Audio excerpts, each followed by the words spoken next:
Papalawaking pa ng MMDA ang drainage system sa bahagi ng itinatayong MRT-7 sa Batasan Station sa Quezon City. Kanina nag-inspeksyon si MMDA Chairman Roland Artes sa pumping station sa lungsod kung saan tumbad ang ilang nakabarang basura. May report si Bernard Ferrer. Ilang ipak ng bato, plywood at basura ang nakuha ng mga taunang MMDA mula sa drainage malapit sa itinatayong MRT-7 Batasan Station sa Commonwealth Avenue, Quezon City. Isinagawa ang paglilinis upang mapabilis ang daloy ng tubig, lalo na't madalas ang pagbaha sa lugar tuwing may malalakas sa pag-ulan. Ayon kay MMDA Chairman Romando Don Artes, nakatakdang palawakin ang drainage sa lugar.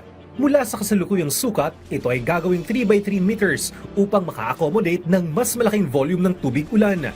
Sisimulan na agad ito bukas upang matapos sa lalong madaling panahon.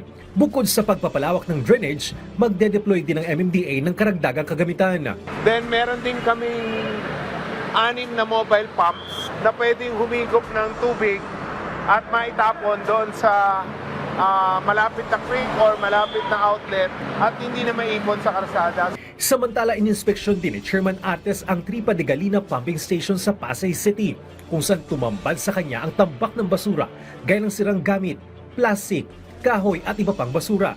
Mahalaga ang Tripa de Galina Pumping Station dahil ito ang nagseserbisyo sa mga lungsod ng Pasay, Parañaque, Taguig, Makati at Maynila. Mula July 18 hanggang 22, mahigit 500 tons ng basura ang nakuha ng MMDA sa pumping stations, habang halos 77 tons ng basura ang nahakot sa clearing operations ng ahensya. Minamadali na rin ang pagbuo ng Drainage Master Plan para sa buong Metro Manila, na sasaklaw sa mga pangunahing kalsada at inner roads.